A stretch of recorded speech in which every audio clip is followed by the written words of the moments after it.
on page 1, where it says approaching death, what are the rulings associated to someone who is close to death? It said it's recommended to encourage one in the throes of death to hold a good opinion of their Lord. The Prophet ﷺ said, "La yamutunna ahadukum illa wa yuhsinu dhanna billah." That none of you pass save that he has a good opinion of Allah subhanahu wa ta'ala. And they should endeavor to be in a state of tawbah and dhikr, if able. Right? Why do we underline the aspect if able? Because even when Sayyidina Fatima Zahra radiallahu anha witnessed the last hours of the Prophet sallallahu alaihi wasallam as Sayyid al-Khalq, she said, "What inna lil-maut sakarat," right? That death has an agony.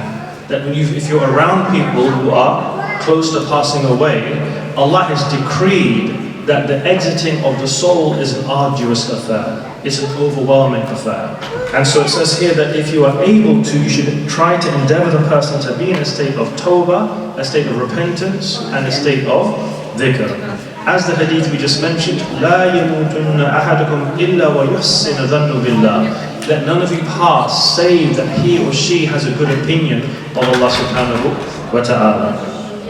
Point 1.2 says, if it's convenient to the person's state, again, because of the overwhelming nature, when the ruh is about to exit the body, it's overwhelming for individuals, that if it's convenient to the person's state, they should be placed on their right side, facing the qibla. So for our purposes, for example, if we were in someone's house, now the majority of us, although it's not uncommon, I've had it also in different localities in the UK, that if someone has been unwell for a period of time or the like, they allow them to leave the hospital and pass away in their homes. That's ideal for us. But many of us obviously will pass, many of us of our loved ones will pass away in the hospital. My experience of the NHS is that they're very facilitating. They're very facilitating religiously, they're very facilitating for family and kith and kin to be around. Even during the pandemic, mashallah, my experiences, particularly down south, they were facilitating with particular guidelines in that regard, right? And one thing we're going to say here, just to make note, is that no two washes or no two experiences are the same. And here, we're not having, because it's a demonstration, we're not having the challenges that come with someone passing away. And there's many challenges which come, inshallah, for those who have been involved with that, right? But if we assume that, for example, if you're in a hospital, for example, my experience with NHS was that we could find the qibla and we could move the medical bed to face the qibla, okay? So for our purposes, if we assume that the qibla is in this direction, okay, the person should be placed, as you can see in the diagram, with the sadr, with the chest facing the qibla. When we say if it's convenient, like I said, for those who have been around someone who is close to passing away, it's an overwhelmingly painful experience in the main. And so if it's convenient, we place them towards the qibla. If this proves difficult, they should be placed on their back with their face and the soles of the feet facing the qibla with the head slightly elevated. So if you turn the page over, right? In this diagram here, on page 2, we would assume what? That on this table, the qibla would be where? In this direction, and the person would be laid with his head slightly elevated in the direction of the qibla. Here it says that the individual should be encouraged to say the shahada, the testimony of faith, and this should be done by others audibly reciting it in their presence. So even though the hadith says, so if you're close to someone who's passing away, right, the Prophet said, لَقِنُوا وَعَتُكُمْ الشَّهَادَةِ. Talqeen literally means to instruct. But by consensus of all of the schools and the books of Islamic law, we would never say to someone who's close to passing away, say La ilaha illallah. Why? Why would we not say to someone who's close to passing away, say La ilaha illallah? Even though the hadith says, لَقِنُوا وَعَتُكُمْ. Instruct your deceased, i.e. those who are close to passing away, to say the shahada. But why would we never say to someone, say La ilaha illallah? And that's by, again, conformity unanimously across the books of Islamic law. But why is that? Because they can reject. Based on, exactly, based on the difficulty that they are subject to. Based on the difficulty that they're subject to, it's so overwhelmingly painful, as we just said, if with the Prophet sallallahu alayhi wa sallam, inna lil maut sakarat, death has an agony. That's something which is decreed by Allah subhanahu wa ta'ala. That it's supposed to be an arduous, a difficult, a painful reality. And so someone in that state, where you say to them, say La ilaha illallah, either ishara, either by reject it, for example, not because they're rejecting faith, but you don't even want to put them in the potential of that situation, where if they say, for example, by the hand, leave me, or to say no, or the like, because of the pain that they're subject to. So what should we be doing around the individual? We should be saying, La ilaha illallah, La ilaha illallah, La ilaha illallah, in hope that that's the last thing which emanates from their mouth before they meet Allah subhanahu wa ta'ala. لَقِّنُوا مَوَاتَكُمْ لَا إِلَهَ إِلَّا اللَّهِ فَإِنَّ لَيْسَ مُسْلِمٌ يَقُولُهُ. Why did the Prophet say for us to say this? Because never does a Muslim, male or female, say this in the maut, upon passing away, إِلَّا أَنْ جَتْهُ مِنَ النَّارِ, say that this statement will save him or her from the fire. Right? Even we know the famous hadith of Sahih Muslim, when the Prophet again, he said, Ya Mu'adh, Ya Mu'adh, Ya Mu'adh. He summons Sayyidina Mu'adh bin Jabal, and on the first time what he says, Ya Mu'adh, labayka Rasulullah. I'm here, O Messenger of Allah. Ya Mu'adh, again he doesn't say, he says his name again, labayka Rasulullah. Ya Mu'adh, labayka Rasulullah. What do we learn from the prophetic mode of saying someone's name thrice? That is going to tell you something what? Very important. Because he could have responded to Sayyidina Mu'adh with the first Ya Mu'adh. Ma min abdin يَمُوتُ وَيَشْهَدُ أَنْ لَا إِلَهَ إِلَّا اللَّهِ إِلَّا حَرَّمَ اللَّهُ عَلَيْهِ النَّارِ. Never does a person who's on passing say La ilaha illallah except that Allah will prohibit that individual hellfire. And even here, Sayyidina Mu'adh was so ecstatic when he heard this, أَلَا أُخْبِرَ النَّاسَ يَا رَسُولَ اللَّهِ. Should I not tell everyone, O Messenger of Allah? And he says, لَا إِنَّهُمْ يَتَّكِلُ. No, because they're just going to depend upon this. People may think that's all I have to do. Right? But Sayyidina Mu'adh, for fear of concealing knowledge, toward the end of his days, he conveyed this particular hadith. So we're encouraged to say to the individual around him, La ilaha illallah, La ilaha illallah, La ilaha illallah. And the other thing that we should be doing is what? Those present should also recite Yasin. Iqra'u Yasin ala mawatikum. Okay, read Surah Yasin. لِكُلِّ شَيْءٍ قَلْبٍ وَقَلْبِ الْقُرْآنِ Yasin. Everything has a quintessence or a heart, and the heart of the Quran is Yasin. And so the Prophet said, لَقِّنُوا إِقْرَأُوا يَاسِينَ عَلَى مَوَاتِكُمْ. Recite Surah Yasin upon your deceased. Those who are close to passing away, and likewise those who have passed away. Okay, and then the second thing is that the other chapter which is mentioned is Surah Al-Ra'd, the chapter of thunder, that we should recite Surah Al-Ra'd likewise around someone who's close to passing away. Okay, again based on the hadith, إِنَّهُ يُحَوِّنُ خُرُوجَ الرُّوحِ, because it facilitates the exiting of the soul, which is the definition of death, like the soul departing from the body. And so to recite Surah Al-Ra'd, the chapter of thunder, on hadith, it facilitates the passing, the ease of the passing of the soul. Okay? Now I'm going to ask Imran, inshallah, to come and lie here.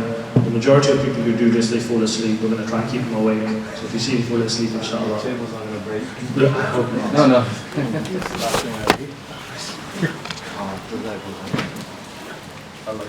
Allah.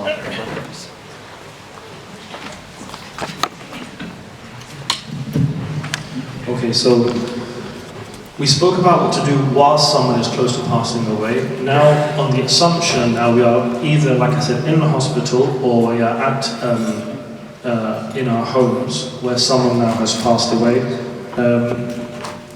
The hospitals, again, they're fairly good in how you receive an individual.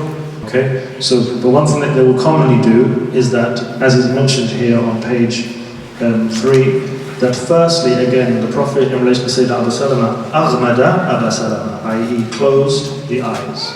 Okay? You secure the mouth. Hospitals, as a norm, as a practice, they will close the eyes and secure the mouth. One of the problems that we have is that death is not a 9 to 5 thing. So if someone passes away 7 p.m. on a Friday, when do you think we have access to our beloved brother or sister? Day after, on Monday most probably. Ordinarily it's Monday, right? We've worked in our community, we've worked very hard with the coroners to explain the importance of the release of the body to us as soon as possible. Why do I mention that? A challenge that you may have in terms of practical sense is that if the person has to have a post-mortem, and even here we're going to speak about what we should be doing as a community to mitigate the reality of an invasive post-mortem. An invasive post-mortem, particularly for someone who is beloved to you, and even if it's not someone who you know, and you have to wash the body, it's not the nicest experience, because they're going to crack the chest open, crack the skull open, and then they tend to also, if they require, they will crack the shin open to take samples to determine the COD, the cause of death. That's not nice for us, right? The books of our mashallah, our pure and sacred law says what? And tu'amil al-mayyit kal-hayy li'annahu yahis. That you engage someone who's passed away as if they are alive because they can sense. They know who's washing them. Save that they cannot articulate. They know exactly what's happening. And so you can imagine what they are being subject to once the chest is open, the head is split, and the like. Now there's ways which again we've worked in our communities, which we'll share a little bit later, as to what we can do to ensure that that doesn't happen.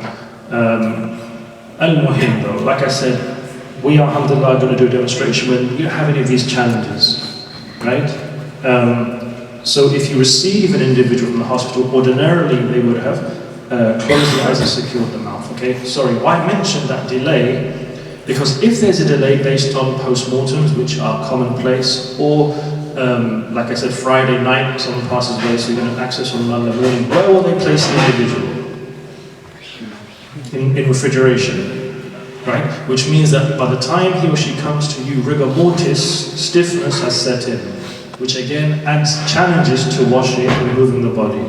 Okay, so we are assuming here that there's no challenges per se. So what would happen is,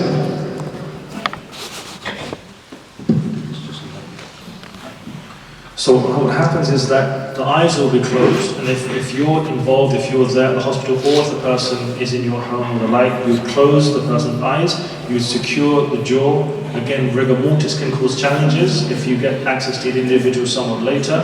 And how do you secure the jaw? By putting a bandage or this around the head. Okay? In doing this, like I said, I'm doing this very lightly but it should be done fairly securely. We don't need to do it for demonstration purposes. Alright, so firstly the eyes of the deceased should be gently closed and the mouth should be secured using a bandage tied over the top of the head. The joint should be loosened at the elbows and knees as in the figure in order to defer the onset of rigor mortis. This in turn will aid in when you come to wash. Okay, so you have access to the individual, right? Every couple of hours you want to loosen the joints. Okay, why? Because when you wash, it's going to help you.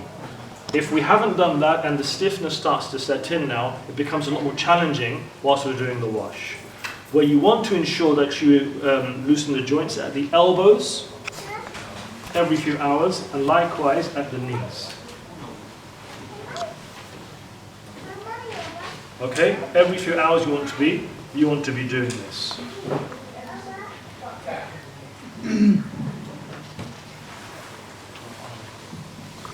The clothes should be removed and the deceased should be covered with an opaque cloth. Okay? Again, if it's a hospital gown, it's easy.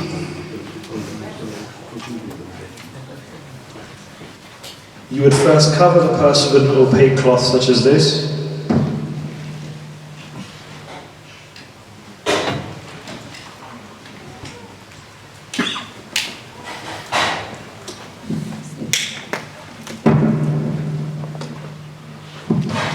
And again, from the noble tradition that we belong to, that you will see that from the moment this person passes away to the moment he is placed in his grave, he is washed thoroughly. In Hadramaut they say that the best ghusl, the best wash you will have is when you pass away. Right? How long is the average wash in the UK? An hour, depending on the body weight. Approximately. Approximately 40 minutes to an hour is the norm. In Hadramaut they take about 3 hours, including the kafan. Right? Why? This is your send-off to who? It's your send, exactly. It's your send up to the barzakh. It's your send up to Allah subhanahu wa ta'ala. And as a norm, our faith is quite economical. Right? We're not people who waste materials or the like. The only time I've seen the liberal use of materials is in the washing of the deceased. They're going to prepare him and use what they can to prepare him or her to now move over to Allah subhanahu wa ta'ala. So once we've closed the eyes, secured the mouth, and we're loosening the joints every few hours, we cover the individual in an opaque cloth. If they're wearing a hospital gown, you take your scissors from underneath and you would cut all the way through and then remove. There's a specific way to alternate the body, which we'll show you, inshallah. We bring some other people up to help with that, but we're going to show it, inshallah, when we get to the wash. But there's a specific way we alternate to turn over the individual to remove the clothing. Like I said, it's very, very common for you to receive the body with catheters, bandages, incontinence pads. We had there's the trachea, tracheotomy tube was in there. Many things which can cause challenges, but inshallah we'll speak about that inshallah when we get through to the wash.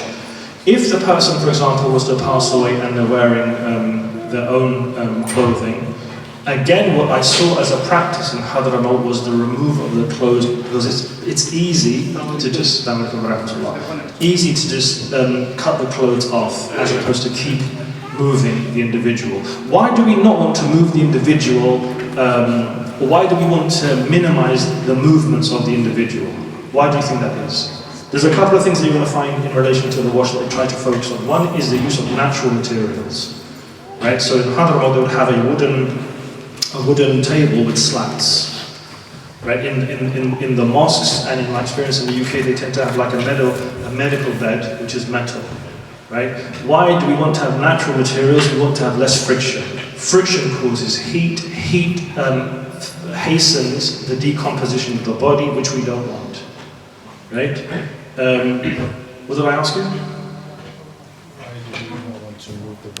Exactly. Why do we not want to move the body, or why do we want to minimize the movements of the body? Because movements of the body, again, hasten the decomposition of the body.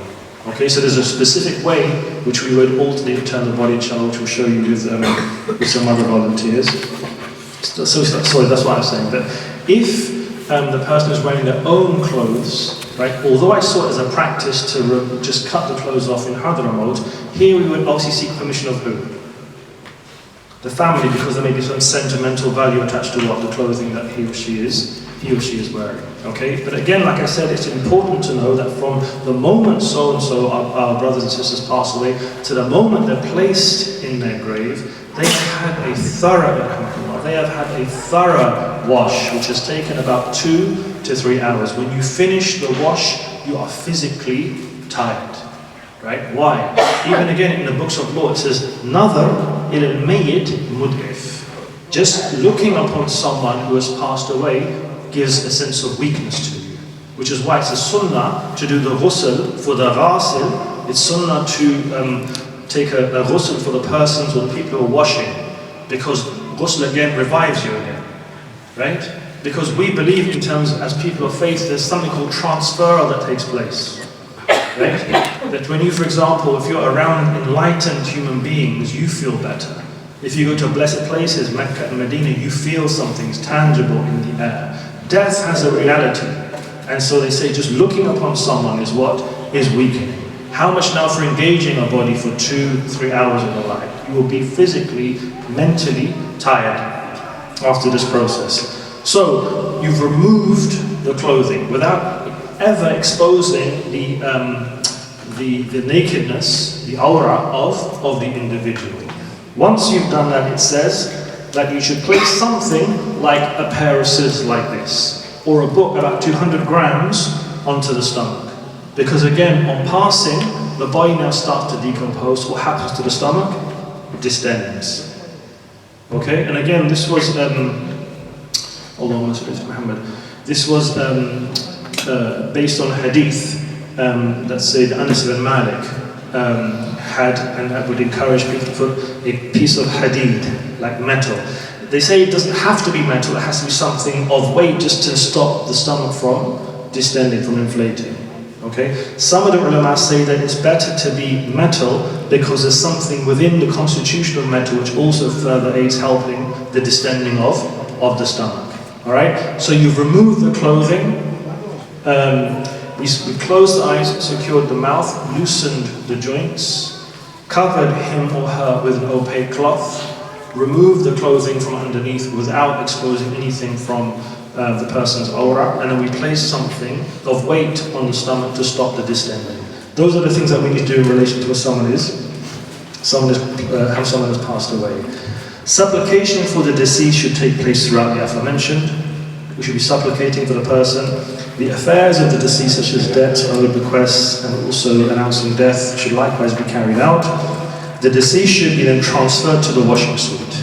Okay, so if the person again passed away in his home, then he needs to be transferred to the area where he or she will be washed.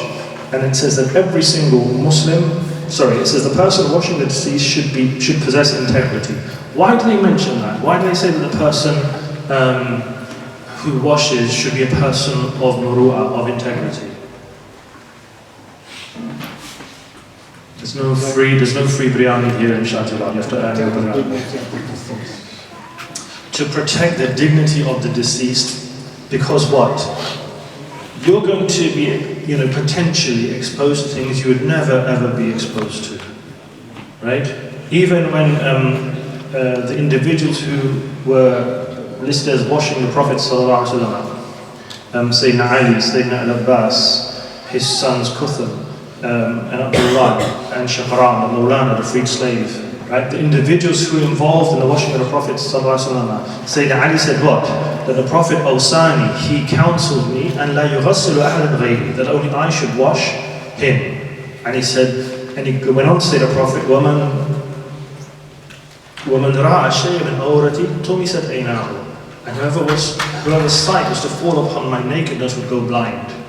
So they say in relation to the practice of washing the Prophet sallallahu alaihi wasallam, Sayyidina Ali said what? He goes that I undertook the better part of that responsibility, and behind me was a curtain, and the others were behind the curtain passing me things. And in a narration it said that he washed the Prophet ﷺ blindfolded to ensure that nothing would fall from his eyesight upon the prophetic aura. Based on the Prophet saying that if that were to happen, they would lose their sight. Right? But the point being, those who wash the deceased should be people of integrity. You're going to be exposed to things you will never ordinarily be exposed to. You're going to engage the person in a way that you would never have engaged this person in your life. So people who do this should be trustworthy people. It shouldn't be done by anyone. And again, so there's an aspect of learning how to do this, and there's the aspect of adab, of manners in relation to how we engage someone who's passed away. Like I said, and you amil al-mayyit kal-hayy. You're supposed to engage the individual as if he or she is alive, because they have full senses as to what is taking place. Okay? And then the last thing is that every Muslim must be washed, shrouded and prayed over, except for the martyr and a miscarried fetus. With again, the miscarried fetus, that's a fiqh lesson for you all to do with your fiqh teachers. Why is the martyr not washed or prayed over? Why is the martyr not washed or prayed over? Think about it, what's happening. Already purified. They're already purified. They'll be raised in that state. Say that again? Is it because they are considered alive? That's yeah. So the reason that they're not prayed over is that they are considered alive.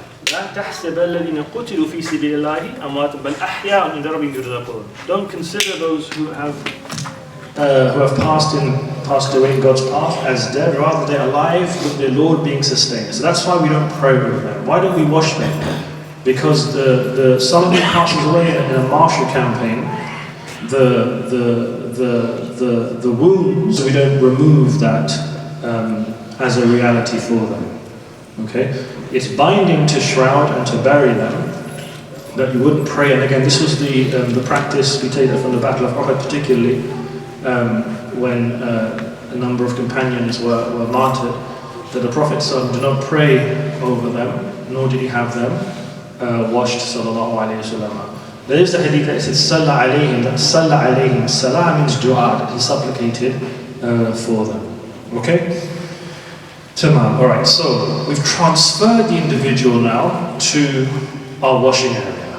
Okay? Like I said, as a norm, we need to do what we can to make sure we're using natural materials.